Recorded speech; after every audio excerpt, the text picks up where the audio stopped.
Hello, I'm Robin and welcome to Multi-Music Technology and another one of these baffling lists of the best synthesizers you could possibly buy in 2025.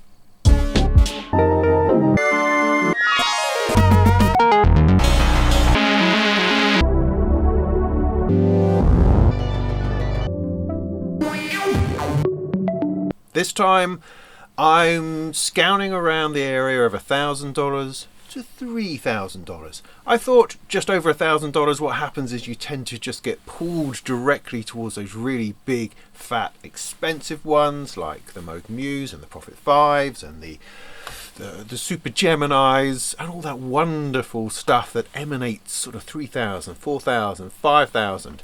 But heck, we don't all have that kind of money.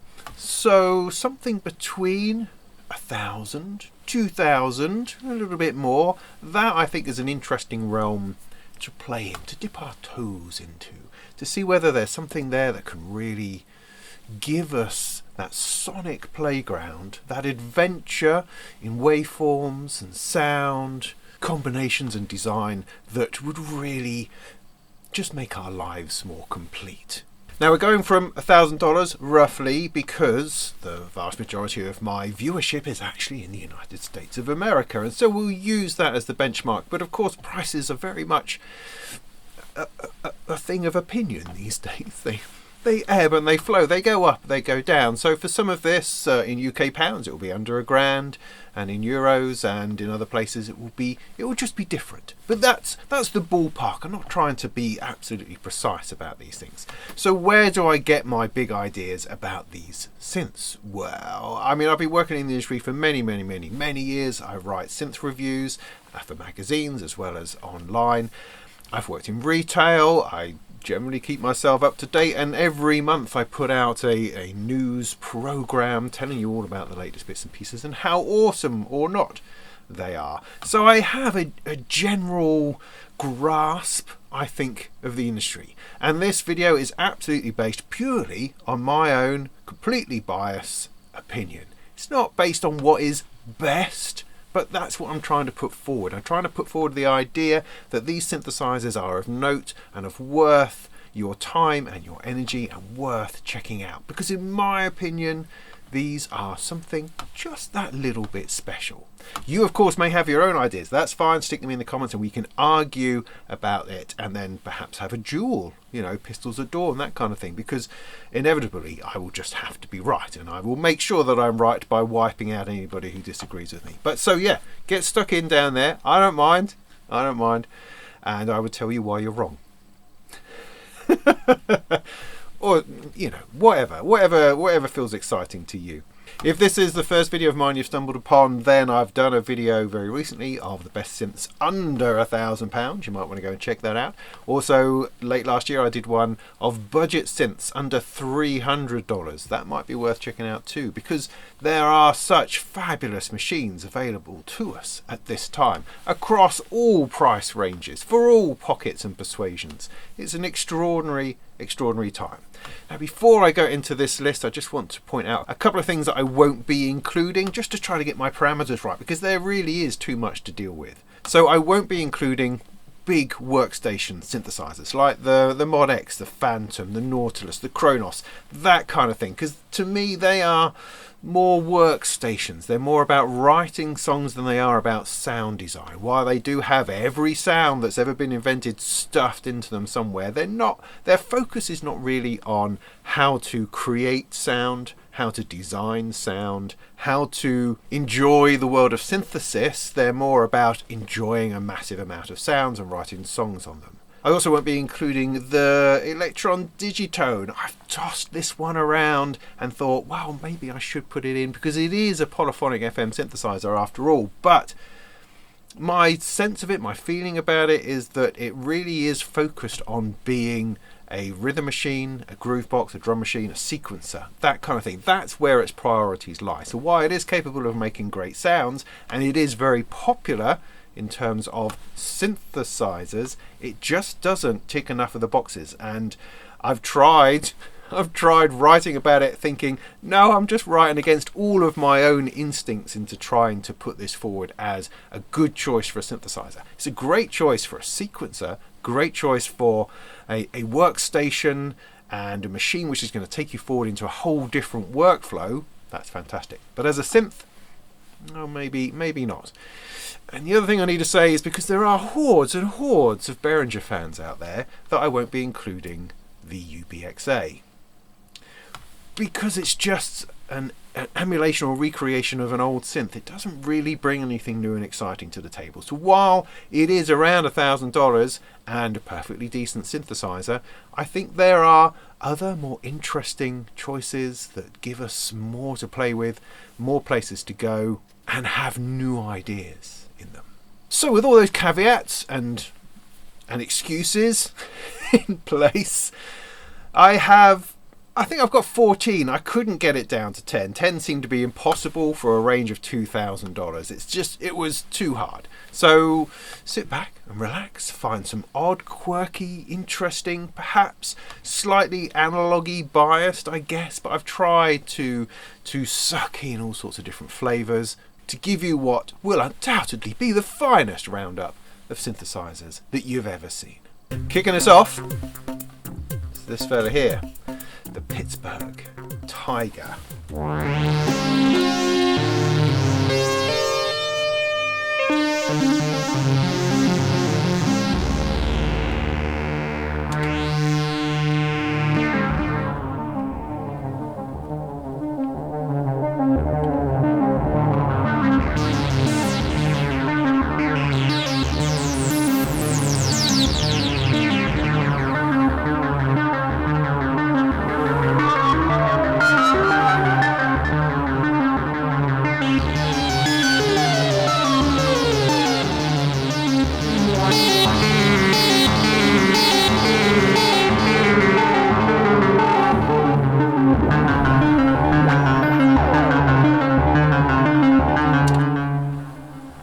Sort of thing.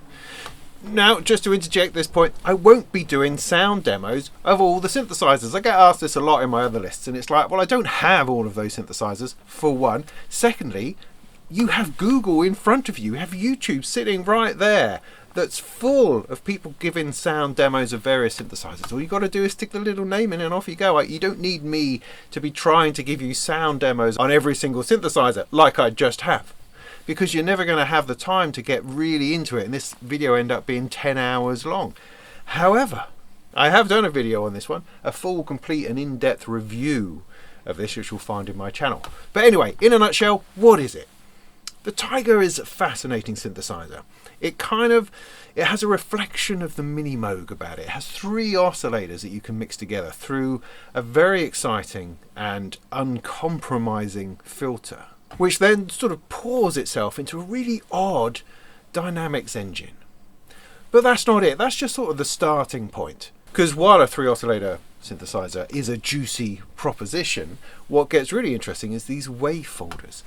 Here, it's got wave folders for each oscillator. So not only is each oscillator capable of producing different waveforms, and also completely variable waveforms, as it will morph from one waveform to another, but you can also bend and twist and fold those waveforms into something else entirely different. So it starts off sounding very Moogy, very synthy, and then it starts getting glassy and weird and strange and clanky and grurky, and clash upon clash of waveform against waveform, of frequency smashing into another one. You get FM tones in there, you get weirdness, and then at the strange weird dynamics end you start to pick out picks and plucks as opposed to smooth moving, this, that and the other. So what starts off as a pretty straightforward and intuitive mono synth ends up falling and drifting off into this weird world of alternative tones and strange timbres. It's all entirely analog, so you get a complete analog experience. But what Pittsburgh have done is introduce a couple of strange and enticing things. Like, for instance, their filter. It's a very special filter. It has absolutely no drop-off of any kind once you start pumping the resonance. It's just smooth all the way around. With most synthesizers, as the resonance rises, the level tends to come down overall. Not here at all. It's sweet all the way round.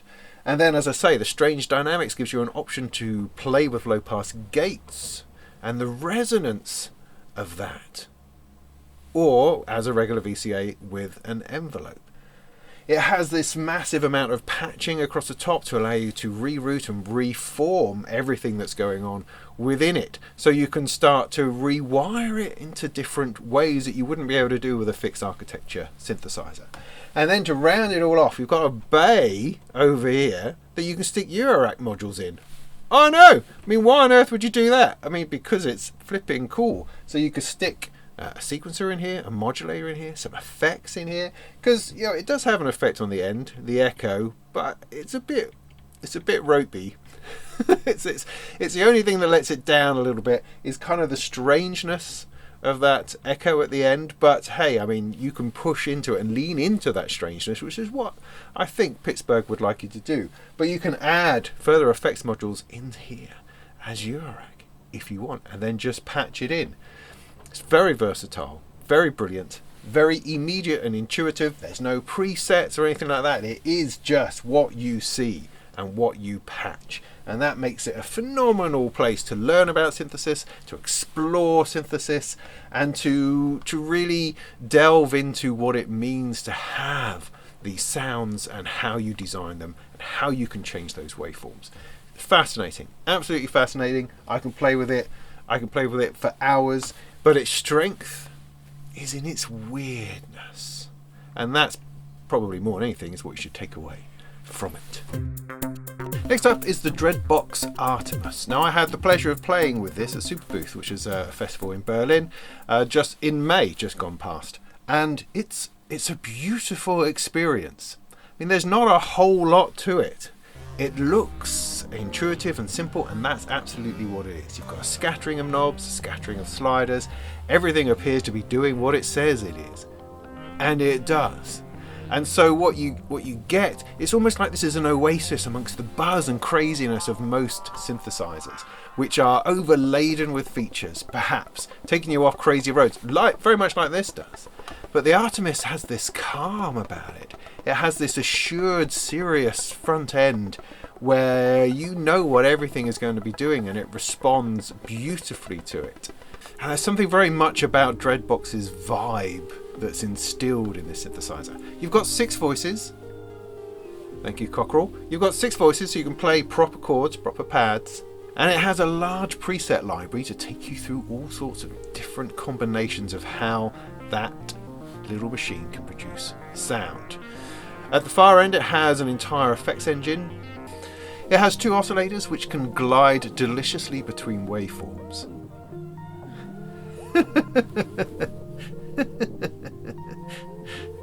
And it has a really great sounding characterful filter before it then all gets dumped into this quite large effects engine that has all sorts of things going on. So you can get this wash very quickly of these huge sounds coming from this box, which is then very dynamically changeable on the sliders and the knobs. It's just an absolute pleasure to play with. And it's like within the chaos of a synthesizer show, I was able just to put some headphones on and go, wow, this is just lovely. And sometimes in an analog polyphonic synthesizer, loveliness is exactly what you want. So the Terra from Soma Labs.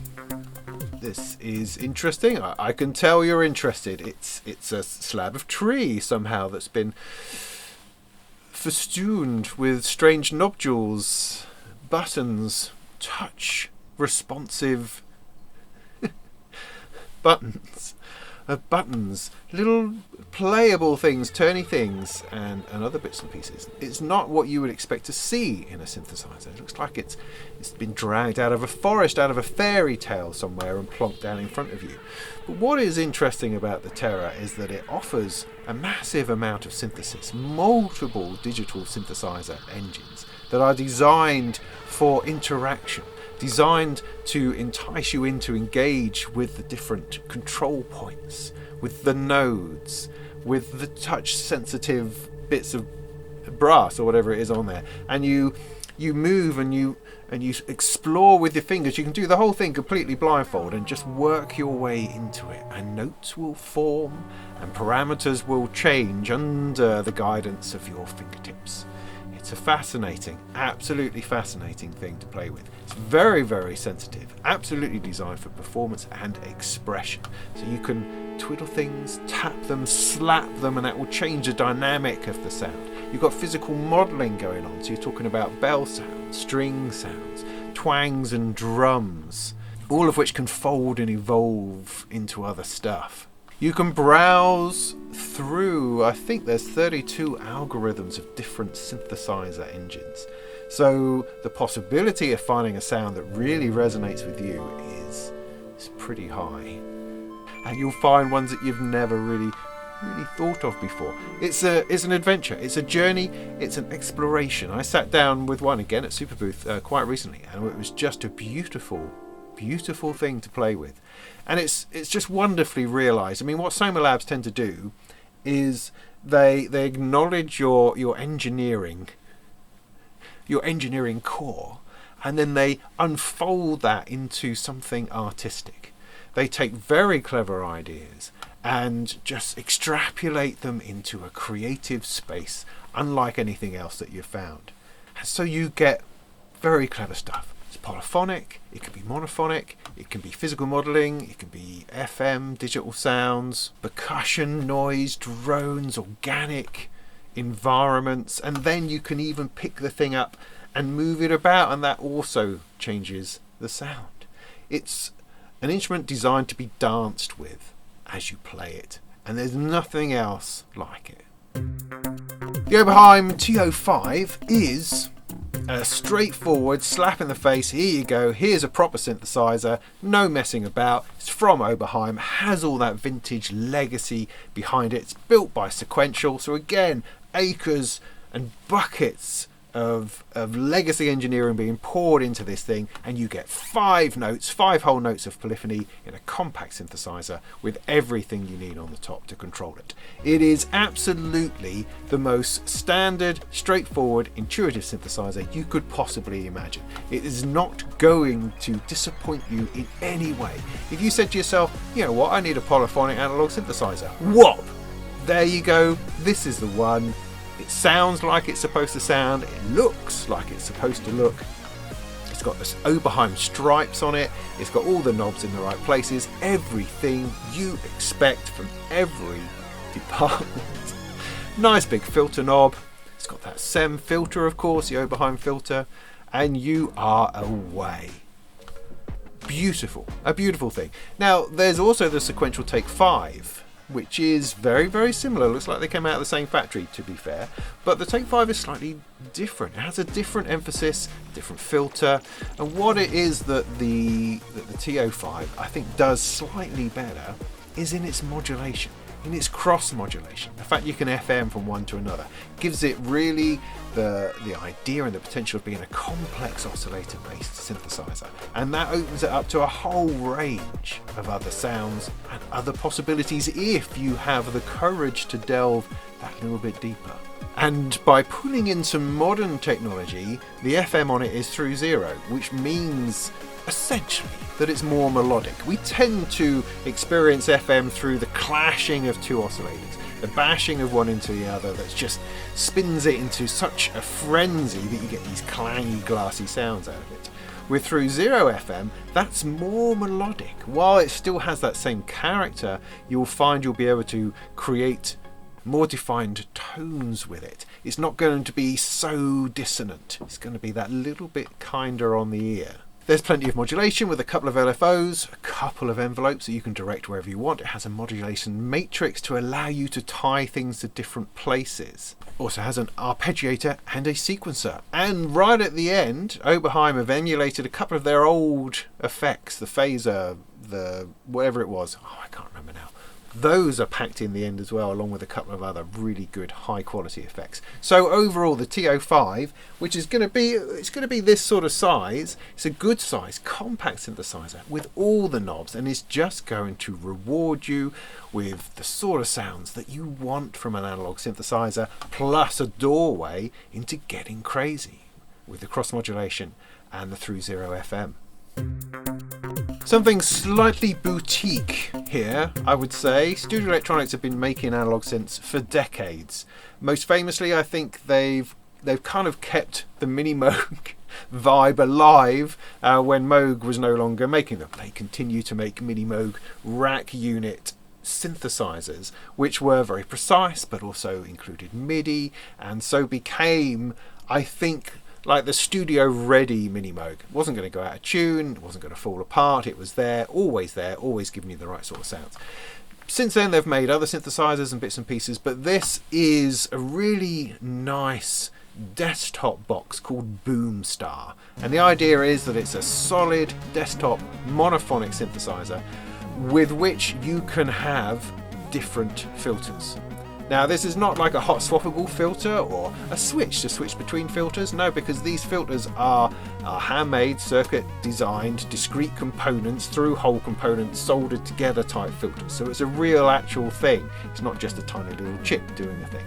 It's a real circuit. And so depending on the filter that you want, you buy the relevant Boomstar. Am I explaining this very well? I don't know that I am. So ultimately your Boomstar is a dual oscillator monosynth, a bit like a SEM, a bit like an Oberheim SEM. I mean, it does borrow very much from various vintage places to put this thing together. But you also get sub-oscillators, you get waveform mixing, you get cross modulation, 2 envelopes, an LFO, and a rather wonderful overdrive. And then there's the filter. So, choice of 5. You can have a Roland Juno-Jupiter style filter, you can have a CS80 style filter, you can have an ARP 2600 style filter, a SEM filter, or of course the Moog ladder filter. So whatever it is that floats your boat, you can have one of those in there for that perfect desktop, reliable, always working, always going to be there, top full of knobs for control and exactly what you're doing. It's the most reliable, pristine, precise way to have an analog synthesizer with an authentically put together, handcrafted filter that you could ever imagine.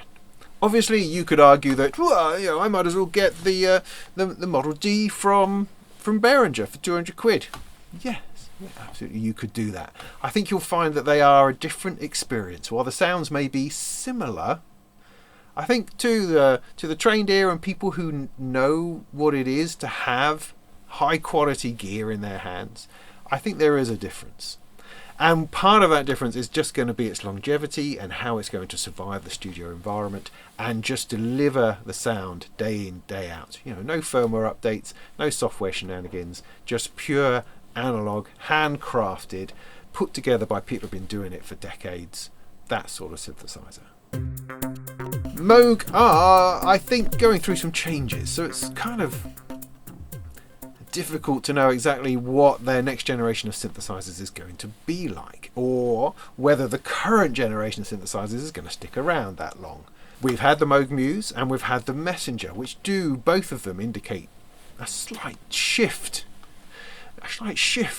since they were taken over by InMusic, who I think their intention is to somehow keep the vibe, keep the character, but they have to make it more cost effective, and that's a commercial reality, I think.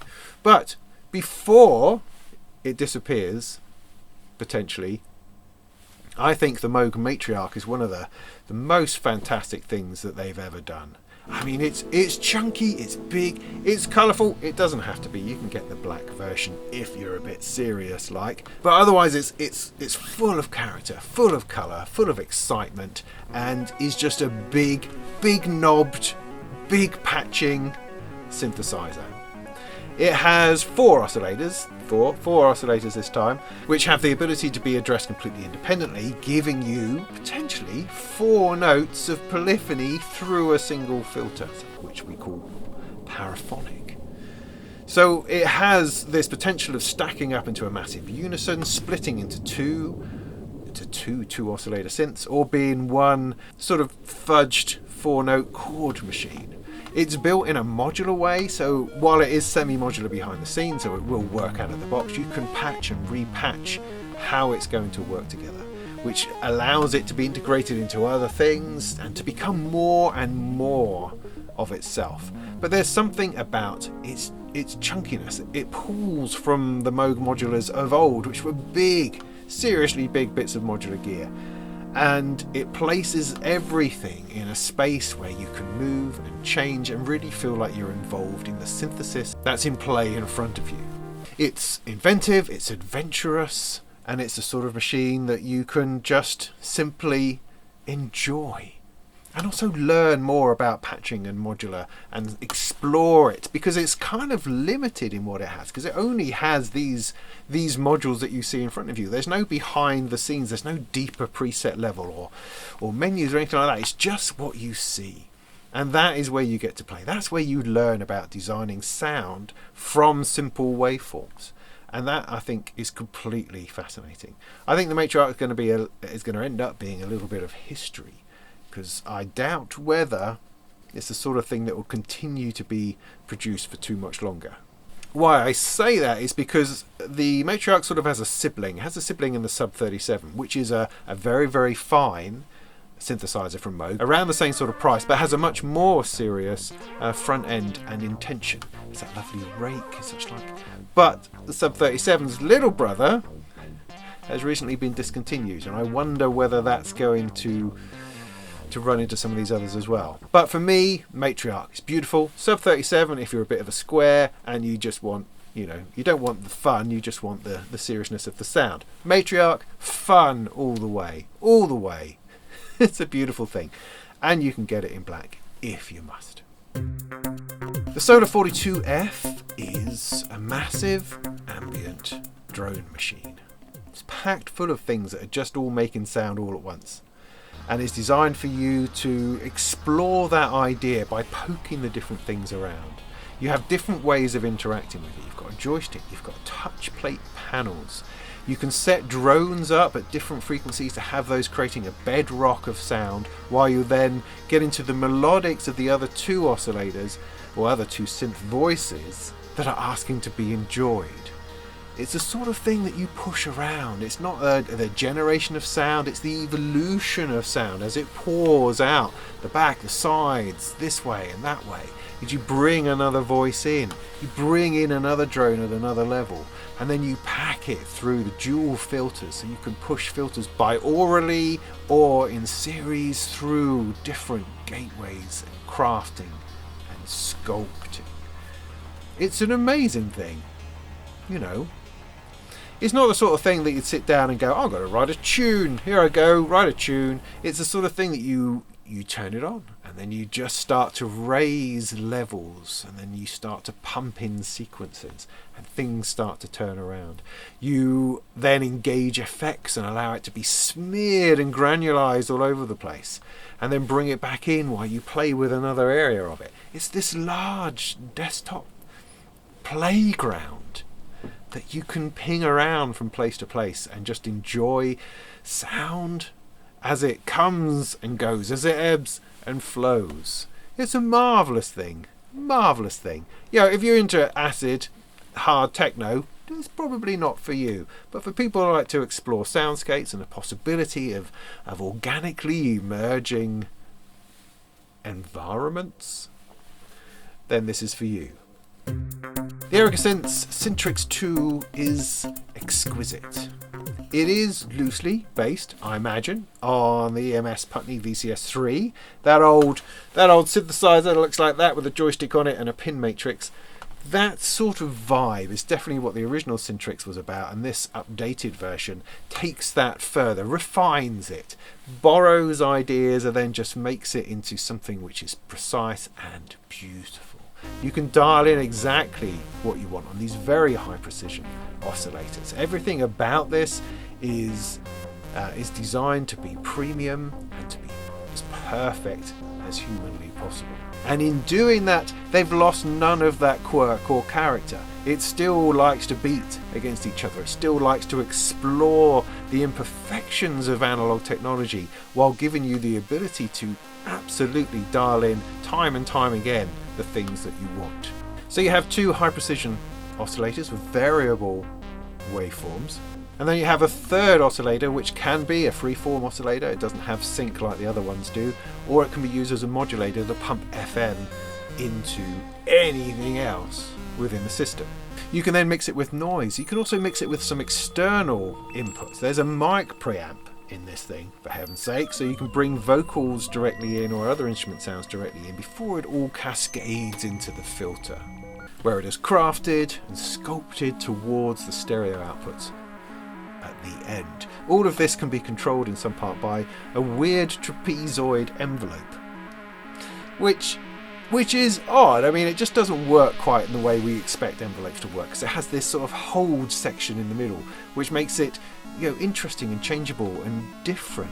And anything which is different within a synthesizer is inevitably going to bring out a different area of creativity in us. And the trapezoid is this weird modulator that Erica Synths have been playing with for a bit. I've got one on a Eurorack module, and it's just a strange and interesting experience, and makes you re-evaluate how you use envelopes. But of course, once you've gotten over the beauty of that front panel and how you are putting everything together and forging your sound through these circuits, you then have this matrix. Now this is a digital matrix. It's not a pin matrix like VCS3. This has been digitally reworked to give you the possibility of essentially routing any source to any destination. So if you want that third oscillator to modulate other things, you can just put that in. But you can make it modulate everything. It's not a single patch socket to patch socket. This is defining exactly what you want to go where and how and back again. One to everything, everything to one. It's got 3 levels of attenuation, so you can make things go in hard or to go in soft. You can save and step through presets, which means that you can re-change the routing on the fly. That's not necessarily changing the sound, it's just changing the way things are modulated, the way things are routed, which is going to give you endless variations and things that you can throw yourself through mid-set in order to create completely different sounds and soundscapes. The Syntrx is a beautiful, beautiful piece of work that sits on your desktop. I mean, it's monophonic. You could probably get 2 notes out of it if you really, really try hard, but by golly, is it a fun place to enjoy analog sound. The Juno-X is, I think it's probably Roland's finest attempt at recapturing some of its former glory. I mean, we've been asking Roland to do an analog synth forever, and they're not going to do it. They have moved on quite a while ago, and they repeatedly show us that they're not going to be drawn into recreating one of their old synthesizers. They're just not going to do it. However, the weight of opinion has evidently pushed them into trying to come up with an alternative idea that will please those people who want the old Junos and the old Jupiters back, but in such a way that they can keep it in their Zen core, in their core ideology of pushing things forward into the future. So we have the Juno-X. It's a lovely looking synthesizer. It looks exactly like you imagine a Juno should look like. It absolutely reflects the Juno 106 and the Juno 60, but the Juno-X takes us to a completely other place. Now there's a danger of this becoming a little bit workstation-like the Mod X and that sort of thing, but I've resisted that pull because it doesn't really have enough to make it into a workstation. It is absolutely a synthesizer, but it's a fully digital one. It's based entirely on Roland's Zen Core technology, which is this digital modeling technology that they've introduced, which is capable of pretty much emulating and modulating anything you like.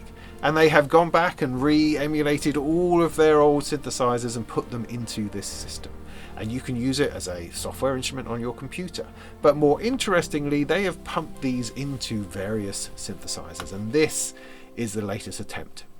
So with the Juno-X, you get a fully authentic emulated Juno 106 and a Juno 60 built directly in that works completely on the front panel hardware, so you can have an entirely analog experience while using a digital sound engine. It then goes off a complete tangent and includes a lot of 5080 sounds, RD piano series sounds, so sample based sounds, PCM based sounds, so you've got a whole other you know, library of other sounds in here which are not anything to do with analog synthesizers necessarily. It's also got a percussion track, so drum kits and other bits and pieces are in there too, and it has a sequencer which handles up to 4 layers. So you can layer up 4 sounds, play them together, play them individually, split them, sequence them, whatever you like. So it's an immensely versatile synthesizer. And if you sign up to Roland Cloud sort of for an additional subscription, you can pull in other things like the Jupiter 8, like the JD800, like the JP8000. All sorts of other synthesizers you could pull in and play with it if you so wish, and it will absolutely work with your front panel. It's a brilliant idea. I mean, I too would like Roland to reintroduce something authentically analog, but their work with the Zen Core is remarkable. The stuff that they've been able to do is really top-notch, quite extraordinary. And what I like perhaps about the Juno-X is how it does throw itself towards being a workstation in as much as it would be a fabulous home studio synthesizer, because you've got that wonderful analog vibe that you can play with and enjoy and sculpt and design at the same time as having a mass of really, really usable sounds. Huge, vast swathes of them that are going to be always useful within your studio or your home. It also has stupid things like built-in speakers, but that might be useful to you, and a built-in vocoder.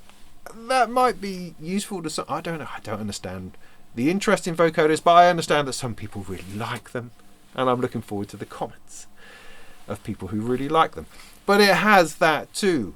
So the Juno-X is capable of a lot more than it appears, because it looks like a 106, but it is far, far, far more than that. Roland, I think, have done a really great job on this. And similarly with the Jupiter X, which is that bit more expensive.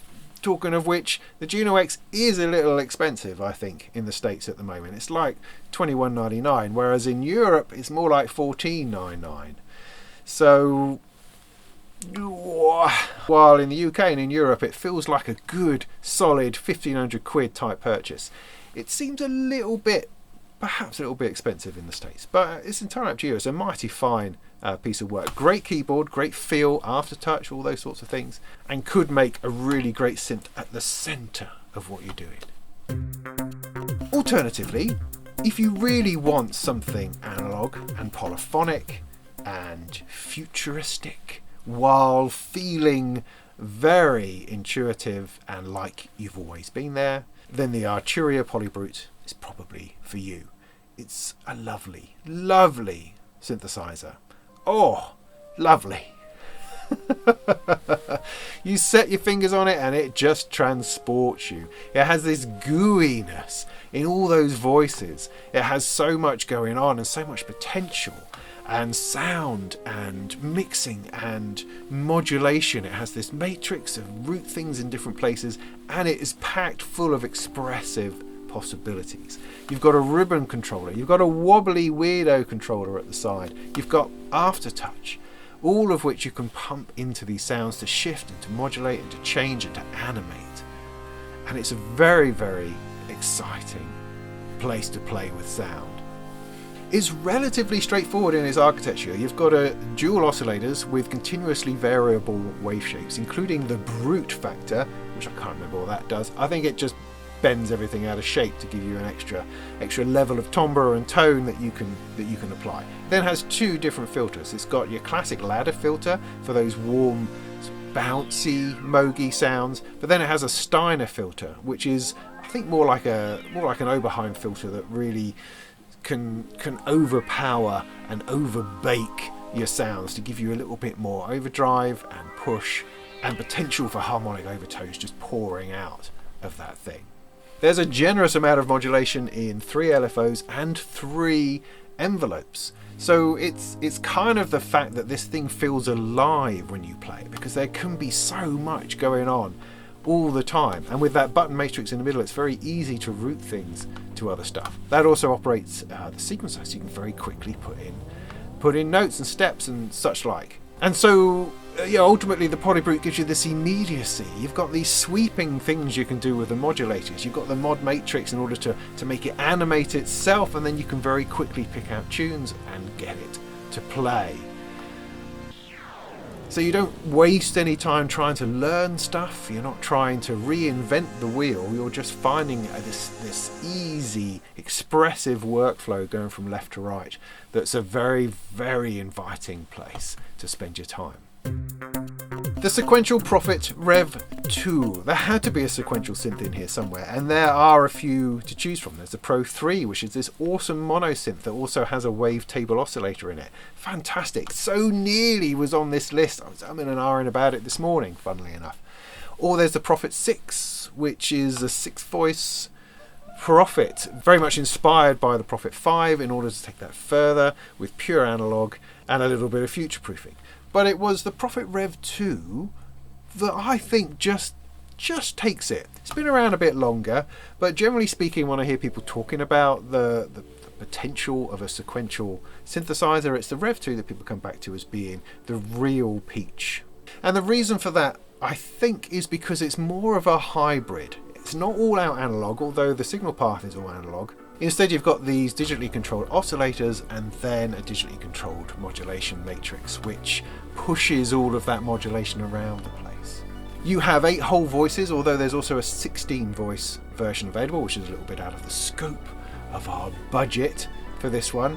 But all of those voices, all of those oscillators produce waveforms which are continuously variable and also pulse width modulatable. Normally speaking, you can only pulse width modulate a pulse wave, whereas of this, you're stretching sine waves and sawtooths as well, giving it a very animated feel, a very feeling of organic movement throughout just from its initial oscillation. The filter has been expanded into a couple of slopes, and one of them will self-oscillate without any bother at all. So you've got smoothness in there, but you've also got aggression and overload and potential breakification into other things. You have a ridiculous amount of modulation with 3 envelopes and 4 LFOs that, using the matrix, can then be routed to all sorts of places. So like the Polybrute, it is overwhelming in its ability to move and shape and shift and cascade itself about the place. It is also bitimbral, so you can split it entirely and have 2 4-voice synthesizers going on, either stacked or independently. And the polyphonic sequencer built in can either sequence one or the other, or both, which gives it, as I think about it, gives it a bit of a 2-voice vibe, where you have a sequence and playing other things at the same time. That's really quite interesting. And I think ultimately the Rev 2 is just a really seriously solid synthesizer that's going to give you everything that you feel you want from the Prophet 5 type of synthesizer, that analog expressive synthesizer, but while building in a lot more movement, a lot more change, a lot more possibility and avenues of exploration. So I think the Rev 2 and the Polybrute, they really do fight it off for the best synth in this selection of synthesizers. I think it's really difficult to choose between the two. I think the Polybrute potentially is somehow more beautiful, whereas the Rev 2 it just oozes that level of seriousness that it's going to be the centre of your studio for a long time to come. Talking of classy synthesizers, the UDO Super 6. These are relatively new to the scene, but UDO Audio have done some extraordinary things. It feels like it's based or inspired by Roland synthesizers, Roland Juno in particular, and it has that sort of front panel, the sliders. It's very much speaking Roland at you. But UDO have done some different things in their binaural exploration. The oscillators are actually digitally created within an FPGA environment, and those oscillators are then variable and changeable, and are then pumped down an analog signal path through the filtering and out into this stereo play of sound placement and general weirdness. So you get this big sound, this huge sound. You can layer it up into supersaws, or you can play around with 12 independent voices or 6 super binaural voices, which are moving and strange. And it's odd how simply the way that they move within the space that you hear makes such a difference. Makes a difference to the way that the waveforms interact with each other, the way things beat, the way the filter attacks and teeths its way into the harmonics and the waveforms, and the way it pulls and pushes and pulsates and moves and modulates. It's very, very interesting. It creates this massively rich and evolving sound. It's a little bit light on the modulation in that there's only the one LFO, but there are two envelopes. But then you do have the potential of a modulation matrix to bring different things towards and in and out of each other. And so you can use one LFO for controlling multiple things at once, while other things are changing and other things are being enveloped. And all of this is thrown up onto the front panel, so you have absolutely everything in play. Has an ARP, has a sequencer, has delay, has chorus. It just is a beautiful thing to play, and UDO have since produced a Super 8 and a Super Gemini, which takes that idea and just evolves it, balloons it, makes it bigger and more expansive until you, I don't know, get completely swallowed up in sound, I guess. But the Super 6, it's a nice premium, lovely sounding, gorgeous to look at, fine synthesizer piece of work. Right, as we come crashing towards the end of this list, I'm going to throw in the Cric from Future Sound Systems. Now, talking to Finley from Future Sound Systems, he doesn't really want too much more promotion about this synthesizer because he can't build enough. They're at home in their kitchen building these things, you know, hand-built, handcrafted, put together, using all of their experience of building modular synthesizers. It all has been pumped into this odd but extraordinary synthesizer, and it is absolutely going to be a weird experience. It's not going to be your regular intuitive subtractive synthesis, although it is, but it's going to be other things too. So there's a lot of modular ideas going on, but you have 3 oscillators which are in a recombining engine, which means they sort of break them apart and then stuff them back together again awkwardly so that they don't quite sound right and yet sound extraordinary all at the same time. And then they would scatter that with a bit of white noise for your percussive, transient, sweepy, rainy type of effects. It has a decimating filter section that will just do horrible things to your sound, while at the same time crafting somehow sweetness, depending on what you're doing. And then it will overdrive, and then it will overdrive, and it will take your sweetness and your niceness and it will grind it into something just unimaginable. And just as your tones and timbres are falling off the edge of the planet, you can modulate them back into some kind of frenzy using, I think, 4 function generators. Function generators can be LFOs, can be envelopes, can be whatever the function you want. Just patch it in and see what happens. And all of it is being governed and, controlled, is that the right word? Or poked at by this massive pin matrix. And this is a real pin matrix. None of this digitally controlled nonsense. No. Pins. Put pins in, and pins make connections. Connections make modulations. Modulations make things move and evolve and change. So you pin stuff for change. You're going to pin that into that, that into that, that into that, and you just don't have any clue what is going to happen at the other end. The Cric is this. It's an explosion of synthesizers. It's a tsunami of waveforms that are being manipulated and abused for your sonic pleasure. It can sound absolutely sweet while at the same time as being complete destruction. It's a fascinating thing. What a thing to play on. I mean, it invites you in to just look at synthesis differently and to apply things in different ways. That to that, this to that, that to that, wang that in there. It's quite a thing. Quite a thing, I think. And I'm sure there are endless avenues to explore with it. And finally, a little bit of synthesizer history in the Buchla Easel command. The Buchla Music Easel is this classic briefcase synthesizer that kind of encapsulates everything that was awesome about Buchla synthesis into a small, compact, playable form. And the Easel command just takes the top half, because the whole thing is out of our budget. But the top half, just taking the top half as a module, or perhaps in a little wooden case, is just within our budget enough for us to go, wow, we could potentially get into a bit of Buchla.